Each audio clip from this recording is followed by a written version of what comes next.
So malakas yung specs nito pero ang nangyayari daw, pag nasa games, namamatay.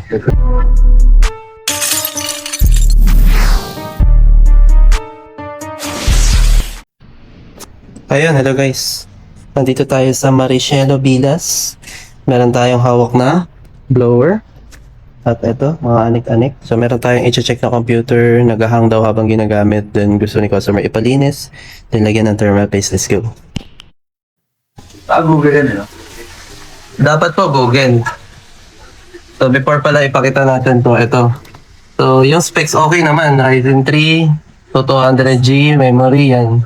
16GB, hard disk 1TB, SSD 240. Then naka GeForce na 1660 Super. So malakas yung specs nito pero ang nangyayari daw, pag nasa games, namamatay. Freeze. So yun ang check natin kung ano. Then isasabay na yung cleaning. Then eto naman, imbis na Google yung lumabas, ganyan no. Paano tanggalin yan? Punta kayo sa setting. Tapos sa setting, punta kayo sa search engine. Tapos i-change nyo to yung search engine. Pwede nyo rin check yung sa baba. Dapat ang naka-default dyan ay itong Google. Ang naka-default kasi ito, Secure Search Default. Ano to pakanato ni McAfee no? So, ito, make default yung Google. Tapos, pwede mo nang burahin to para hindi yan lumalabas. Ayan, pasaway yan. Imbis na ang browsing mo, Google, napunta dun sa So, try natin na EX. So, pagka nag-check ka, ayan, Google na. Ganyan. Pwede mo rin yung emotify. Pero wag na, okay na yan. Try ulit natin. Google. Ayan. Wala na, Google na. Ayan, check natin, linisin. Tapos, Tapos yung sakit. Ito yung nangyayari. So, wala namang gaano ino-operate. Kung tutusin, that's smooth to Kasi nga, naka 1660 Super. Pero makita niyo yung SSD. Kahit wala kang ginagawa, nag-100. So, kapag nag-run ka pa ng games na ganyan na yung palo ng SSD, matik na maglalag talaga, maghahang. So, ang ginawa natin, in-update natin yung drivers, hindi kasi updated. And then, check natin yung pagkakalagay ng Windows. Tama naman. So, ito lang talaga yung problema. Yung hindi 100. After ma-install ng drivers, yung update ng drivers, tas ganun pa din. Tsaka natin gagawin yung sa loob.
You know?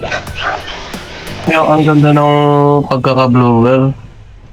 Sabay, pagtingin mo. Yun, ang ganda rin ng view. Nice.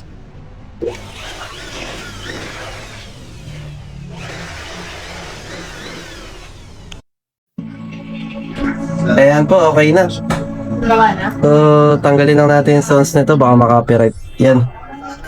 So, may tayo, nagkaroon tayo ng video, naka 4K to. Pero makita niyo wala siyang epekto sa SSD.